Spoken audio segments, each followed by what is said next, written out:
اعوذ باللہ من الشیطان الرجیم بسم اللہ الرحمن الرحیم لم یکن الذین کفروا من اہل الکتاب والمشرکین منفکین حتی تأتیہم البینہ رسول من اللہ یتلو صحفا مطہرہ۔ سورۃ البینہ، بینہ کے معنی ایسی واضح دلیل جو حق اور باطل کے درمیان فرق کر دے۔ اس صورت میں بینہ اللہ کے نبی صلی اللہ علیہ وسلم کو کہا گیا ہے۔ اللہ رب العالمین نے اس صورت کے اندر 3 بنیادی چیزیں بتائی ہیں۔ سب سے پہلے یہ کہ یہود و نصارہ اور مشرکین جب تک اللہ کے نبی صلی اللہ علیہ وسلم کو اپنی آنکھوں سے نہ دیکھ لیں، واضح روشن دلائل ان کے سامنے نہ آ جائیں، یہ اپنے کفر سے باز نہیں آنے والے۔ نمبر 2، انسان کو اللہ کی عبادت کا حکم دیا گیا، وہ بھی اخلاص کے ساتھ۔ اور نمبر 3، کفار کا ٹھکانہ کہاں ہے اور مومنین کا ٹھکانہ کہاں ہے۔ یہ 3 بنیادی چیزیں اس صورت میں بیان ہوئی ہیں۔ ان میں سے صرف 2 کا تذکرہ آج ہم کریں گے۔ فرمایا اللہ رب العالمین نے لم یکن الذین کفروا من اہل الکتاب والمشرکین، جن لوگوں نے کفر کیا اہل کتاب میں سے اور مشرکین میں سے، منفکین، وہ باز نہیں آنے والے، حتی تأتیہم البینہ، یہاں تک کہ ان کے پاس بینہ، واضح حق و باطل کے درمیان فرق کرنے والی دلیل نہ آ جائے۔ اس آیت میں اللہ رب العالمین نے کافروں کی 2 قسموں کا تذکرہ فرمایا۔ من اہل الکتاب، یہود و نصارہ میں سے جن لوگوں نے کفر کیا وہ لوگ، والمشرکین، مشرکین جو کفر کرتے ہیں وہ لوگ۔ اللہ رب العالمین نے اہل کتاب یعنی یہود و نصارہ، یہود و نصارہ بھی اللہ تعالیٰ کہہ سکتا تھا، من اہل الیہود والنصارہ، لیکن اللہ نے یہود و نصارہ کا نام نہ لے کر اہل کتاب ان کو کہا ہے۔ اس سے مفسرین نے استنباط کیا ہے کہ اہل کتاب اگر یہ تعریف میں بیان ہو رہا ہے تو یہ ان کی حقیقت میں تعریف ہے کہ یہ علم والے لوگ ہیں۔ اہل کتاب کہنے سے یہ اشارہ ہے کہ یہ علم والی قوم ہے، تو اگر یہ تعریف کے پس منظر میں ہے تو یہ حقیقت میں ان کی تعریف ہے کہ یہ لوگ علم والے لوگ ہیں۔ لیکن یہاں پر یہ ان کی تعریف نہیں ہے، یہاں پر ان کی برائی بیان کی جا رہی ہے، ان کی خامی بیان کی جا رہی ہے کہ یہ لوگ کفر میں لت پت ہیں، اس سے باز نہیں آ رہے ہیں، چھوڑ نہیں رہے کفر کو۔ اور اس پس منظر میں اللہ تعالیٰ ان کو علم والا کہہ رہا ہے، گویا کہ اللہ تعالیٰ ان کی مزید مذمت بیان فرما رہا ہے کہ دیکھو ایسی قوم جو پڑھی لکھی ہے، جس کے پاس آسمانی کتاب کا علم بھی ہے، دعوے دار بھی اس کے ہیں، اس کے باوجود یہ کفر میں لت پت ہے۔ تو اس لیے اللہ تعالیٰ نے یہود و نصارہ نہ کہہ کر اہل کتاب کہا۔ نمبر 2، اللہ تعالیٰ نے فرمایا لم یکن الذین کفروا، جن لوگوں نے کفر کیا، تو ظاہر سی بات ہے کفر کرنے والے کافر لوگ ہیں۔ اب اللہ نے وضاحت کی کہ اہل کتاب میں سے، مشرکین میں سے۔ اس سے علماء نے ایک دوسرا قاعدہ استنباط کیا ہے، کہتے ہیں کہ کفر کرنے والا شخص کسی بھی قوم سے ہو، کسی بھی کمیونٹی سے ہو، پڑھا لکھا ہو، جاہل ہو، وہ سب برابر ہے اور سب آپس میں دوست ہیں۔ الکفر ملۃ واحدہ، دنیا کفر یہ ایک قوم ہے۔ جب اہل کفر ایمان کے مقابل میں آئیں گے تو وہ اپنا خاندان، اپنا ملک، اپنا نسب سب کچھ بھول جائیں گے، وہ ایک جگہ اکٹھے ہو کر ایمان والوں کا مقابلہ کرتے ہیں اور ایمان والوں پر ٹوٹ پڑتے ہیں۔ تو اللہ تعالیٰ نے یہاں پر گویا کہ یہ بھی بتایا کہ کفر تو دونوں کرتے ہیں، چاہے اہل کتاب ہو یا مشرک ہو۔ خصوصاً اللہ تعالیٰ نے اہل کتاب کو الگ سے ذکر کیا، مشرک کو الگ سے ذکر کیا۔ اس کی وجہ یہ بتا دی گئی کیونکہ اہل کتاب کا جو دین ہے، یعنی یہودیوں کا اور نصرانیوں کا جو دین ہے، تو یہودیوں کے نبی موسیٰ علیہ السلام، ان کے نبی عیسیٰ علیہ السلام، ان کے دین کے اندر اصلیت میں شرک نہیں تھا، کفر نہیں تھا۔ یہ آسمان سے بھیجے گئے ایک پیغمبر کا لایا ہوا دین تھا۔ اس کے اندر اوریجنلٹی میں، اس کی اصلیت میں شرک و کفر نہیں ہے۔ ان لوگوں نے شرک اور کفر کو اس میں ڈال رکھا تھا۔ اور مشرکین کا جو دھرم ہے، جو مذہب ہے، اس کے اندر شرک پہلے سے جڑ میں موجود ہے۔ اس لیے اللہ تعالیٰ نے پہلے اہل کتاب کو ذکر کیا اور اس کے بعد مشرکین کا ذکر کیا، ایسا مفسرین نے بیان کیا۔ منفکین کا مطلب ہوتا ہے الگ ہونا۔ یہ عربی کا ورڈ ہے الانفکاک، کسی چیز کا کسی چیز سے الگ ہونا۔ اس ورڈ کی ایک خاصیت ہے کہ یہ بتاتا ہے کہ جب ہم کہتے ہیں کہ یہ اس میں اور اس میں انفکاک ہوا ہے، یہ بندہ پہلے یہاں تھا، اس کے بعد الگ ہو کے یہاں گیا، تو اس میں اشارہ ملتا ہے کہ پہلے اس میں خوب لت پت تھا، ممکن تھا کہ وہ دنیا کفر کا لیڈر تھا، پھر یہاں سے نکلے گا، پھر وہ آ کر توحید کی دنیا میں، ایمان کی دنیا میں آئے گا. یعنی ایسی گندگی، ایسی برائی جس کے اندر آدمی پوری طرح سے ڈوبا ہوا ہو، پھر وہاں سے نکلنا ہو تو اس کو انفقاق عربی میں کہتے ہیں. تو اللہ تعالیٰ نے اسی لفظ کا استعمال فرمایا، اور اللہ نے کہا کہ جب تک دلیل واضح روشنی ان کے پاس نہیں آئے گی یہ لوگ کفر سے باز نہیں آنے والے. کون سی دلیل؟ آگے اللہ نے فرمایا رسول من اللہ یتلو صحفا مطہرہ، اللہ کی طرف سے ایک رسول جو ان پر پاک صحیفوں کی تلاوت کرے گا. یہ بینہ کیا ہے اس کی وضاحت اللہ تعالیٰ نے اس ٹکڑے میں کی ہے. بینہ سے مراد ہمارے نبی صلی اللہ علیہ وسلم ہے. فیہا کتب قیمہ، جو صحیفے پاک صاف وہ تلاوت کرے گا اس کے اندر کتب قیمہ، واضح اور بہترین اچھی خبریں موجود ہیں. صحف مطہرہ جو ہے یہ لوح محفوظ اس سے مراد ہے. یعنی لوح محفوظ کے اندر قرآن کریم ہے تو اس میں سے وہ پیغمبر تلاوت کرے گا، اور جو پیغمبر اس قوم کے اوپر جو کتاب پڑھے گا یعنی قرآن مجید کی تلاوت کرے گا اس کے اندر بہت سارے اچھے اور دینی احکام ہوں گے، خبریں ہوں گی، بہت ساری انسانیت کی بھلائی کی چیزیں موجود ہوں گی. اس میں اللہ کے نبی صلی اللہ علیہ وسلم کو اللہ تعالیٰ نے دلیل کے طور پر پیش کیا. کیوں؟ اس لیے کہ اہل کتاب اچھی طرح سے جانتے تھے کہ ایک پیغمبر آنے والا ہے، لیکن یہ لوگ انتظار میں تھے کہ ہمارے خاندان، ہمارے قبیلے میں، ہماری نسل میں آئے. اللہ کے نبی کے آنے سے پہلے یہ لوگ متفق تھے، اور پوری قوم جو اہل کتاب کی تھی اس بات پر اتفاق رکھتی تھی کہ جیسے یہ نبی آئے گا ہم اس پر ایمان لائیں گے اور دنیا کا مقابلہ کریں گے. اللہ نے آگے فرمایا وَمَا تَفَرَّقَ الَّذِينَ أُوتُوا الْكِتَابَ إِلَّا مِن بَعْدِ مَا جَاءَتْهُمُ الْبَيِّنَةُ، جن کو کتاب دیا گیا، اہل کتاب، یہ لوگ الگ ہو گئے. کب؟ جب ان کے پاس وہ واضح دلیل آ گئی جس کا یہ انتظار کر رہے تھے. یعنی ہمارے نبی صلی اللہ علیہ وسلم جب آ گئے، انہوں نے دیکھا ہمارے یہاں تو نہیں آئے، ہمارے خاندان میں نہیں ہے، ہمارے قبیلے میں نہیں آئے، تو یہ پہچانتے تھے اچھی طرح سے کہ وہ پیغمبر کون ہے. کتابوں میں، تورات میں، انجیل میں ان لوگوں نے پڑھ رکھا تھا، اپنے علماء سے سن رکھا تھا، نشانیاں بھی جانتے تھے، پوری شدت سے، حرص سے انتظار بھی کر رہے تھے. لیکن جب دیکھا کہ وہ ہماری نسل میں نہ آ کر وہ مکہ جیسی سرزمین میں عرب کی دوسری نسل میں پیدا ہو گیا ہے تو ان لوگوں نے اس نبی کا انکار کر دیا. ظاہر سی بات ہے ایک شخص کسی چیز کو نہیں جانتا ہے تو شاید ہو سکتا ہے توقف اختیار کرے انکار کرنے سے پہلے کہ پہلے جانوں گا اس کے بعد میں سمجھوں گا، ماننے لائق ہوگی تو مانوں گا ورنہ انکار کر دوں گا.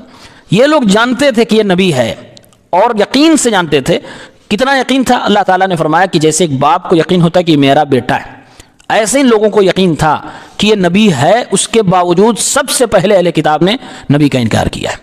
تو اللہ رب العالمین نے ان کے تعلق سے فرمایا کہ جب یہ واضح دلیل جس کا یہ انتظار کر رہے تھے آ گئی تو سب سے پہلے انہی لوگوں نے انکار کیا ہے. اس سے علماء نے ایک مسئلہ استنباط کیا، کہا کہ مطلب یہ ہوا کہ ان کے پاس علم تھا کس چیز کا؟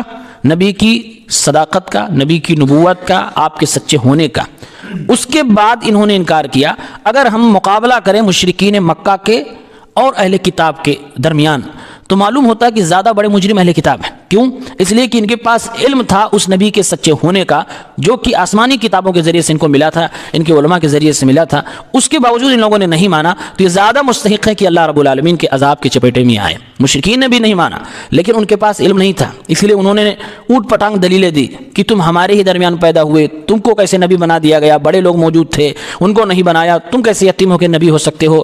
اس طرح کی اوٹ پٹانگ ان لوگوں نے دلیلیں دی. تم نبی ہو، بازار میں چلتے بھی ہو، کھاتے ہو پیتے ہو، تم کو کیسے نبی مان لیں، تمہیں تو ہو سکتا ہے مال کی لالچ ہو. اوٹ پٹانگ دلیلیں ان لوگوں نے دی. لیکن یہ لوگ یقین سے جانتے تھے کہ نبی ہے، اس کے باوجود نہیں مانا. قرآن نے وضاحت سے اللہ رب العالمین نے بتایا ہے حسدا من عند انفسہم، ان کو حسد ہوا تھا، حسد کی وجہ سے ان لوگوں نے انکار کیا تھا. استنباط کیا مفسرین نے کہ اگر کوئی شخص علم والا ہے، عالم ہے، اس کے باوجود شریعت کے کسی امر کا انکار کرتا ہے تو زیادہ بڑا مجرم ہے بنسبت اس کے جو جاہل ہے اور سیم چیز کا انکار کر رہا ہے. تو دونوں کے کفر میں، دونوں کے گناہ میں کافی فرق ہوگا. ایک جان کر انکار کر رہا ہے، ایک انجانے میں انکار کر رہا ہے، نہیں مان رہا ہے، اس کو علم ہی نہیں ہے، وہ ابھی جانے گا پہچانے گا پھر اس کے بعد اپنا ڈیسیجن لے گا. تو کہا علماء اس لیے زیادہ بڑے مجرم ہیں اگر وہ کسی چیز میں غلطی کر رہے ہیں. یہ تو پہلی چیز ہوئی. اللہ کے نبی صلی اللہ علیہ وسلم کے تعلق سے اللہ تعالیٰ نے بتایا کہ آپ آئے اور آپ کو ان لوگوں نے انکار کر دیا، منع کر دیا. پہلی آیت میں اللہ تعالیٰ نے فرمایا حتی تأتیہم البینہ، یہاں تک کہ ان کے پاس واضح دلیل آ جائے تب یہ نبی کو مانیں گے. اس کا مطلب یہ ہوا کہ اللہ تعالیٰ ایک اصول و ضابطہ بتا رہا ہے کہ بہت ممکن ہے کہ لوگ گناہوں میں ڈوبے ہوئے ہوں، شرک کر رہے ہوں، کفر کر رہے ہوں، ان کے نکلنے کا چانس ہی نہیں ہے. لیکن نکلنے کی اگر کوئی شمع روشن ہو سکتی ہے، کوئی ایک امید کی کرن باقی رہ سکتی ہے، امید لگائی جا سکتی ہے کہ لوگ ہاں کفر چھوڑ سکتے ہیں، شرک چھوڑ سکتے ہیں، گناہ چھوڑ سکتے ہیں، تو ایک ذریعہ ہے۔ ذریعہ کیا ہے کہ ان کے پاس دلیل لے کر جایا جائے، ان کے پاس علم لے کر پہنچا جائے، ان کے پاس دعوت و تبلیغ کی جائے، ان تک اللہ کا پیغام پہنچایا جائے۔ خود اللہ تعالیٰ نے فرمایا یہ اہل کتاب اور مشرکین کے جو کفار ہیں یہ اس وقت تک کفر سے نہیں نکلیں گے جب تک کہ ان کے پاس دلیل نہ آ جائے۔ اللہ تعالیٰ گویا کہ سمجھانا چاہ رہا ہے کہ ان لوگوں تک میرا دین پہنچایا جائے، ان لوگوں تک واضح دلائل پہنچائی جائیں جو کفر کی دنیا میں مست ہیں، جو شرک کی دنیا میں مست ہیں۔ اس سے دعوت و تبلیغ کی اہمیت کا اندازہ ہوتا ہے، اور اس سے ان لوگوں کا رد ہوتا ہے جو کہتے ہیں دعوت و تبلیغ کی کوئی ضرورت نہیں، اللہ جسے چاہے گا ہدایت دے گا، اللہ جسے چاہتا ہے ہدایت دیتا ہے۔ لیکن ذریعہ وسیلہ کیا ہے؟ ذریعہ وسیلہ مومنوں کی، مسلمانوں کی ذمہ داری ہے کہ اس دعوت کو وہاں تک پہنچائیں۔ اسی لیے آپ صلی اللہ علیہ وسلم نے اپنے آخری خطبے میں ارشاد فرمایا تھا فَلْيُبَلِّغِ الشَّاهِدُ الْغَائِبُ، جو آج میری بات سن رہا ہے ان تک پہنچا دے جو آج یہاں پر موجود نہیں۔ تو یہ پوری امت کی ایک اتفاقی اور اجتماعی ذمہ داری ہے جو ادا کرنی چاہیے۔ نمبر 2، اللہ تعالیٰ نے فرمایا یہود و نصارہ کے تعلق سے وَمَا أُمِرُوا إِلَّا لِيَعْبُدُوا اللَّهَ مُخْلِصِينَ لَهُ الدِّينَ۔ آج یہ لوگ کفر کر رہے ہیں اور نبی کی بات ماننے سے انکار کر رہے ہیں، شرک بھی کر رہے ہیں۔ اللہ نے فرمایا انہیں حکم دیا گیا تھا کہ صرف ایک اللہ کی عبادت کرنا، مخلصین لہ الدین، خلوص کے ساتھ، اخلاص کے ساتھ اپنا دین سچا کر کے صرف ایک اللہ کی عبادت کرنا۔ گویا کہ یہود و نصارہ آج جو دعوت دے رہی ہے، یہودیوں نے بھی بچڑے کی عبادت کر ڈالی، عزیر علیہ السلام کو اللہ کا بیٹا بنا ڈالا، نہ جانے کس کس طرح کے ان کے درمیان شرک موجود ہے۔ کرسچن کے اندر بھی نہ جانے کس کس طرح کے شرک موجود ہے۔ اللہ نے فرمایا کہ جو ان لوگوں نے اپنے دین کا فارمیٹ بدلا ہوا ہے یہ سب کا سب اللہ کا حکم نہیں تھا۔ اللہ کا حکم ان کے بھی دین میں یہی تھا کہ صرف ایک اللہ کی عبادت کرو۔ یہ جو آیت ہے اس کا پس منظر یہود و نصارہ کا جو دین ہے اس کا ہے۔ اللہ نے فرمایا ان کے دین کی حقیقت کیا ہے؟ جو میں نے نازل کیا تھا وہ توحید پر مبنی تھا۔ اس سے علماء نے یہ بھی استنباط کیا ہے کہ وہ عیسائی جو نبی کریم صلی اللہ علیہ وسلم کی نبی بننے سے پہلے دنیا میں تھے، اگر وہ توحید پر تھے، جیسا کہ اللہ نے فرمایا کہ ان کو اللہ کی عبادت اخلاص کے ساتھ کرنے کا حکم دیا، تو جنتی ہیں۔ ہر نبی کا ماننے والا جو اپنے نبی پر ایمان لایا اور توحید پہ تھا وہ جنتی ہوگا انشاءاللہ، اور جنت میں وہ لوگ بھی جائیں گے جیسے کہ امت محمدیہ کے لوگ نبی کی بات مانتے ہوئے توحید پر چلتے ہوئے دنیا سے گئے تو ان کو بھی جنت ملے گی۔ فرمایا وما امروا الا ليعبدوا الله مخلصین لہ الدین۔ یہاں بہت بڑی چیز اللہ تعالیٰ نے حل کر دی۔ آج دنیا میں اکثر لوگوں کا یہ ماننا ہے کہ ہم عبادت کرتے ہیں، ہمیں عبادت کرنے کا حکم دیا گیا۔ صرف اتنی بات کافی نہیں ہے۔ اللہ نے فرمایا مخلصین لہ الدین، صرف عبادت کرنے کا حکم نہیں ہے، اخلاص کے ساتھ عبادت کرنے کا حکم ہے۔ معلوم یہ ہوا کہ جو لوگ صرف عبادت کر رہے ہیں اور اخلاص کی کوئی فکر نہیں کر رہے ہیں، ایسے لوگوں کی عبادت ان کے منہ پہ مار دی جائے گی۔ وہ شریعت کے مطابق نہیں عبادت کر رہے ہیں، وہ آدھی ادھوری شریعت پہ عبادت کے مطابق عمل کر رہے ہیں۔ اللہ تعالیٰ کو جو عبادت مطلوب ہے وہ اخلاص والی سچی عبادت مطلوب ہے۔ اس آیت میں اللہ نے واضح کیا۔ حنفاء، مزید وضاحت کرتے ہوئے اللہ نے فرمایا عبادت اخلاص کے ساتھ ہو اور شرک سے بالکل الگ تھلگ ہو۔ شرک اگر ادھر جا رہا ہے تو مخلص لوگ ادھر جائیں گے۔ ایسا نہیں ہے کہ شرک والوں کے ساتھ چلیں گے اور ان کو اپنے ساتھ ملا کے صلح کلی والا پیمانہ اپنائیں گے۔ وَيُقِيمُ الصَّلَاةَ وَيُؤْتُ الزَّكَاةَ، اور نماز قائم کرتے ہیں اور زکوٰۃ ادا کرتے ہیں۔ نماز بھی قائم کرنا، زکوٰۃ بھی دینی ہے۔ وَذَلِكَ دِينُ الْقَيِّمَةِ، یہی صحیح سیدھا راستہ والا دین ہے۔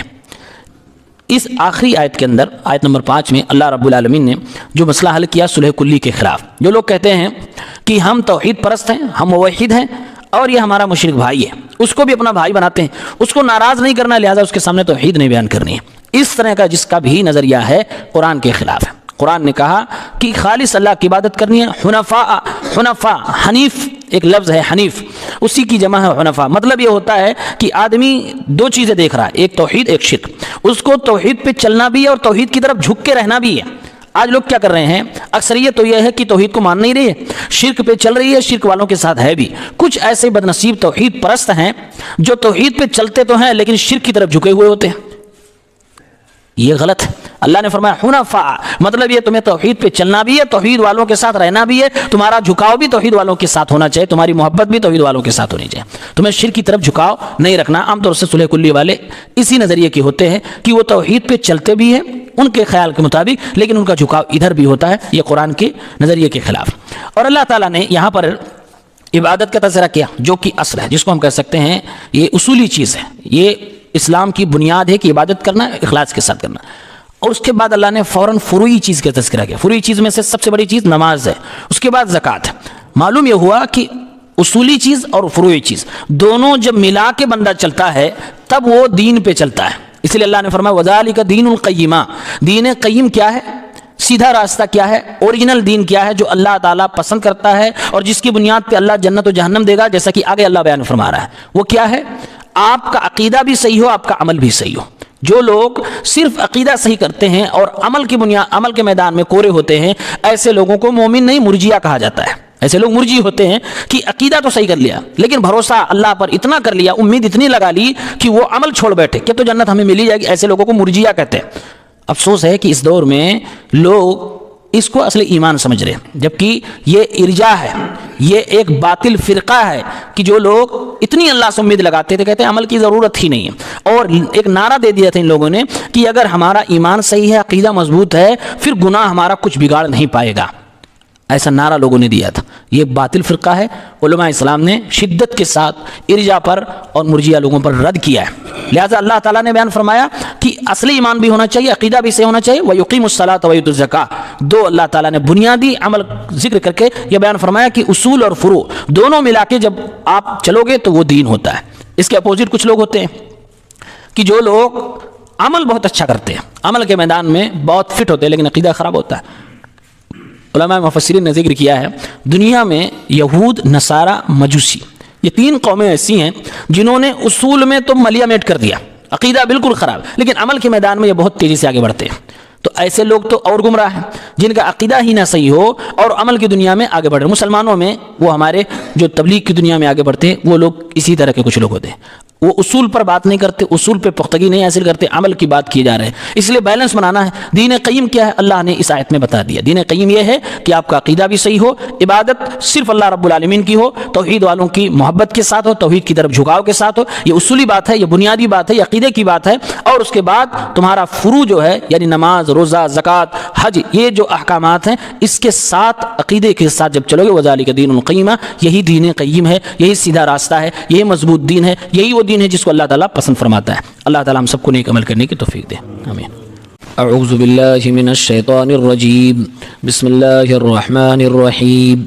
ان الذين كفروا من اهل الكتاب والمشركين في نار جهنم خالدين فيها اولئك هم شر البریہ. سورۃ البینہ کا دوسرا حصہ اور یہ آخری حصہ ہے. اس سورت کے ابتدائی حصے میں کل ہم اور آپ نے پڑھا اور سمجھا تھا کہ اللہ رب العالمین نے فرمایا کہ جن لوگوں نے کفر کیا یہود و نصارہ اور مشرکین میں سے، جب تک ان کے پاس واضح دلیل یعنی محمد رسول اللہ صلی اللہ علیہ وسلم نہ آ جائیں، ان پر قرآن کی آیتوں کی تلاوت نہ کر دیں، یہ لوگ اپنے کفر سے باز نہیں آئیں گے. لیکن جب اللہ کے نبی آ گئے تب بھی ان لوگوں نے کفر ہی کیا اور آپ پر ایمان نہیں لائے، جبکہ انہیں حکم دیا گیا تھا کہ خالص اللہ کی عبادت کریں اور مشرکین سے دور رہ کر توحید کی طرف اپنا جھکاؤ رکھیں، نماز قائم کریں، زکوٰۃ دیں، یہی دین خالص ہے. آج انشاءاللہ دیکھیں گے کہ جن لوگوں نے ہمارے نبی صلی اللہ علیہ وسلم کو آخری پیغمبر تسلیم کیا، اور وہ چاہے یہود و نصارہ میں سے ہوں یا مشرکین میں سے ہوں، ایمان لائے، توحید پر آئے، نمازیں قائم کی، زکوٰۃ ادا کی، اسلام کے مطابق زندگی گزاری، اللہ سے ڈرتے رہے، ان کا انجام کیا ہوا؟ اور جو لوگ اس کے برخلاف رہے ان کا انجام کیا ہوا؟ فرمایا اللہ رب العالمین نے ان الذین کفروا من اہل الکتاب والمشرکین، جن لوگوں نے کفر کیا اہل کتاب یہود و نصارہ میں سے اور مشرک لوگ، فی نار جہنم، یہ جائیں گے جہنم کی آگ میں، خالدین فیہا، ہمیشہ ہمیش اس میں رہیں گے. اللہ رب العالمین نے کفر کرنے والوں کے لیے، شرک کرنے والوں کے لیے یہ خبر دے دی کہ یہ جہنم میں جائیں گے اور ہمیشہ کے لیے جائیں گے. اس سے ایک عقیدہ معلوم ہوا کہ جہنم پیدا ہو چکی ہے اور یہ کبھی بھی فنا ہونے والی نہیں ہے. جہنم کبھی بھی فنا ہونے والی نہیں ہے، جیسا کہ کچھ لوگوں کا عقیدہ ہے کہ ایک وقت آئے گا جہنم بھی ختم ہو جائے گی، جنت میں جہنم میں جن کو جانا ہے چلے جائیں گے، اس کے بعد جہنم بھی ختم ہو جائے گی. یہ عقیدہ صحیح نہیں ہے. ورنہ پھر جن جن گناہوں کی وجہ سے اللہ تعالیٰ نے فرمایا کہ یہ گناہ کا مرتکب جہنم میں جائے گا، جیسا کہ مشرک اور کافر جیسا یہاں بتایا جا رہا ہے، اور ہمیشہ اس میں رہیں گے. اگر وہ ختم ہو جائے تو پھر ہمیشہ رہنے کا مطلب ہی نہیں ہوگا. اولئک ہم شر البریہ، یہ بدترین خلائق ہیں. اللہ نے حکم لگایا کہ اس دنیا میں اللہ کی بے شمار مخلوقات بہت زیادہ اللہ تعالیٰ نے مخلوقات پیدا فرمائی ہے، ہم اور آپ گن نہیں سکتے۔ اللہ نے فرمایا کہ سب سے بدترین مخلوق وہ ہے جو کفر کرتی ہے اور شرک کرتی ہے، چاہے وہ اہل کتاب میں سے ہوں یا دنیا کی کوئی اور معزز قوم ہو جو اپنے آپ کو سمجھتی ہے۔ اگر وہ مشرک ہے، کافر ہے، تو وہ بدترین مخلوق ہے۔ ان الذین آمنوا وعملوا الصالحات اولئک هم خیر البریہ، یقیناً جو لوگ ایمان لائے اور عمل صالح کیا، نیک اعمال کیے، یعنی اخلاص کے ساتھ اللہ رب العالمین کی عبادت کی اور اللہ کے نبی صلی اللہ علیہ وسلم کے طریقے کے مطابق کیا، تو وہ نیک کام ہے۔ جو ایمان لائیں اور اللہ کے نبی کے بتائے ہوئے طریقے پر خالص دل سے عمل کریں، اولئک هم خیر البریہ، یہ لوگ بہترین خلائق ہیں، یعنی سب سے اچھی مخلوق ہے اللہ رب العالمین کی نگاہ میں۔ جیسا کہ کہا جاتا ہے کہ انسان اشرف المخلوقات ہے، حالانکہ یہ ایسے ہی نہیں ہے، مطلقاً اس کو کہنا صحیح بھی نہیں ہے، اس پہ علماء کرام کا اختلاف ہے کہ انسان کیا اشرف المخلوقات ہے یا نہیں۔ تو راجح قول کے مطابق انسانوں میں جو لوگ نیک ہیں، مومن انسان، صالح انسان، وہ اللہ رب العالمین کے فرشتوں سے افضل ہے۔ اور اللہ نے فرمایا جو ایمان لائیں اور نیک عمل کریں، اولئک هم خیر البریہ، یہ سب سے بہترین مخلوق ہے۔ بریہ یہ لفظ بنا ہے براء سے، براء کا مطلب ہوتا ہے پیدا کرنا، اور اسی براء سے اللہ کا ایک نام ہے الباری، باری کے معنی بھی پیدا کرنے والا ہوتا ہے۔ بریہ کا مطلب جو بھی چیزیں اللہ رب العالمین نے پیدا فرمائی ہے۔ معلوم یہ ہوا کہ زمین کے نیچے، زمین کے اوپر، آسمانوں میں، کہیں بھی اللہ کی جو مخلوق ہے وہ سب بریہ کے اندر داخل ہے۔ اللہ نے فرمایا خیر البریہ، بیسٹ آف بریہ کون لوگ ہیں؟ جو ایمان لائیں اور عمل صالح کریں، یعنی سب سے بہترین مخلوق اللہ رب العالمین کی نگاہ میں ایمان اور عمل صالح والے بندے ہیں۔ تو اس میں مومن اور نیک مسلمان اس کے اندر داخل ہیں، تو یہ لوگ فرشتوں سے بھی افضل ہے، جیسا کہ حضرت ابو ہریرہ رضی اللہ تعالیٰ عنہ اس آیت کو پڑھ کے فرمایا کرتے تھے، کیا تم تعجب کرتے ہو کہ اللہ کے نیک بندے اللہ کے فرشتوں سے بھی افضل ہیں؟ دیکھو اللہ نے فرمایا اولئک هم خیر البریہ، تو اللہ کے نیک بندوں کا درجہ اللہ کی نگاہ میں فرشتوں سے بھی زیادہ ہے، یہ اس بات کی دلیل ہے۔ اللہ نے فرمایا کہ جو اللہ کے نیک بندے ہیں، یعنی ایمان لاتے ہیں اور نیک عمل کرتے ہیں، ان کو میں دوں گا کیا؟ تفصیلی طور سے اللہ نے ان کا بدلہ بیان فرمایا، جزاؤہم عند ربہم جنات عدن تجری من تحتها الانہار خالدین فیہا ابدا، ان کا بدلہ ان کے رب کے پاس جنات عدن، ہمیشہ ہمیش کی جنات ہیں، باغ ہیں، ہمیشہ کی جنت ہے، تجری من تحتها الانہار، جس کے نیچے نہریں جاری ہوں گی، خالدین فیہا ابدا، یہ لوگ ہمیشہ ان جنتوں کے اندر رہیں گے۔ یہاں بھی اللہ تعالیٰ نے جنت کے ہمیشہ رہنے کا عقیدہ ثابت کیا ہے، اور یہ بتایا اللہ تعالیٰ نے کہ جنتی لوگ ہمیشہ ہمیش جنت میں رہیں گے۔ رضی اللہ عنہم ورضوا عنہ، اللہ رب العالمین سے یہ لوگ راضی ہیں اور اللہ رب العالمین ان سے راضی ہیں۔ ذالک لمن خشی ربہ، یہ نعمتیں ان کے لیے ہیں جو اپنے رب سے ڈرتا ہے۔ یہاں پر اللہ تعالیٰ نے رضی اللہ عنہم ورضوا عنہ جو بتایا ہے، یہ تمام ان بندوں کے لیے ہے جو لوگ جنت میں جانے والے ہیں، ایمان کے ساتھ عمل صالح کرنے والے ہیں۔ اس کا معنی ہوتا ہے کہ اللہ تعالیٰ ان سے راضی ہو، وہ لوگ اللہ رب العالمین سے راضی ہوں۔ یہ دعائیہ کلمہ بھی ہے اور یہ خبریہ بھی ہے، یعنی اس کو یوں بھی کہا جاتا ہے کہ اللہ ان سے راضی ہوا اور وہ لوگ اللہ سے راضی ہوئے۔ دوسرا مطلب ہوا اللہ ان سے راضی ہو جائے دعا کے طور پر، اور یہ لوگ اللہ سے راضی ہو جائیں۔ صحابہ کے تعلق سے جب ہم کہتے ہیں رضی اللہ عنہم ورضوا عنہ، تو مطلب یہ ہوتا کہ اللہ تعالیٰ ان سے راضی ہو چکا، یہ لوگ اللہ سے راضی ہو چکے، تو یہ ایک طرح سے سرٹیفکیٹ ہے اللہ تعالیٰ کے راضی ہونے کی۔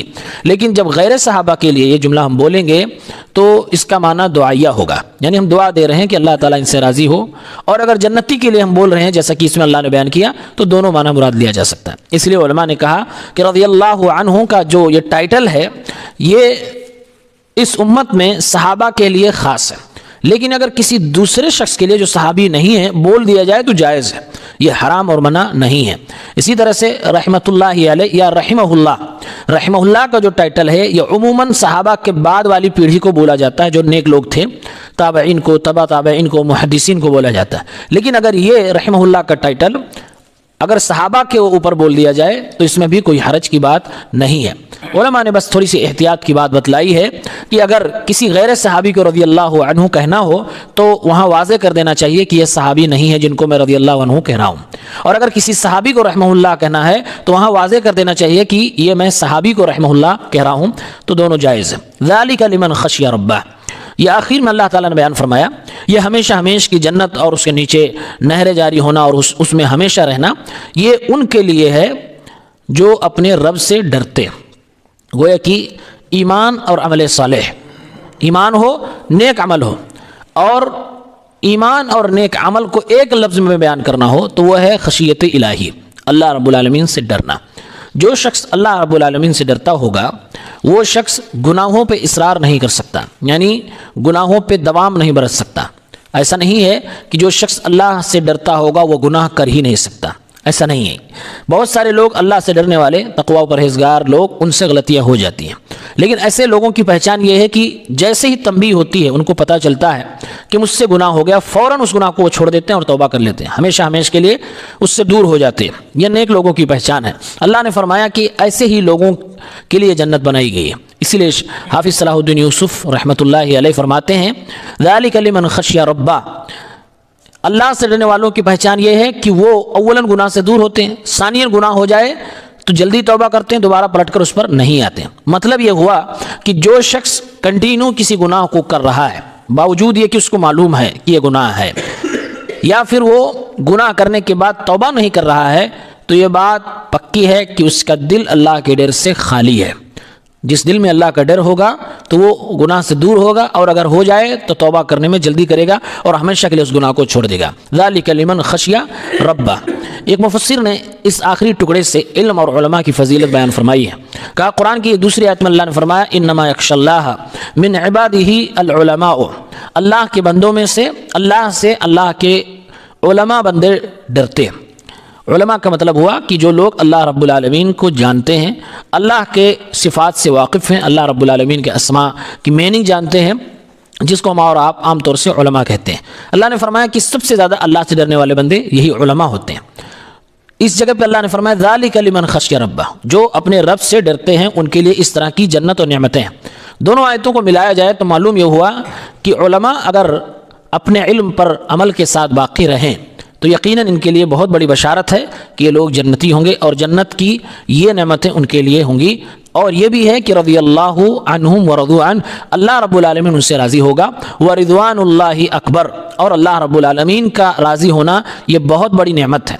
اسی لیے ایک مفسر نے یہ بھی ذکر کیا ہے کہ جس بندے کو دنیا میں یہ معلوم ہو جائے کہ اللہ مجھ سے راضی ہے، تو اس نعمت کو جو اس نے اس کی جانکاری کے بعد محسوس کیا ہے، دنیا کی قلم قاصر ہے کہ لکھ پائے اس محسوس کو، اس احساس کو کہ اس بندے کو کیا محسوس ہو رہا ہوگا۔ دنیا اس کے سامنے کتنی بھی رنگینی میں آ جائے، کتنی بھی خوبصورتی میں آ جائے، دنیا اس کو دھوکہ نہیں دے سکتی۔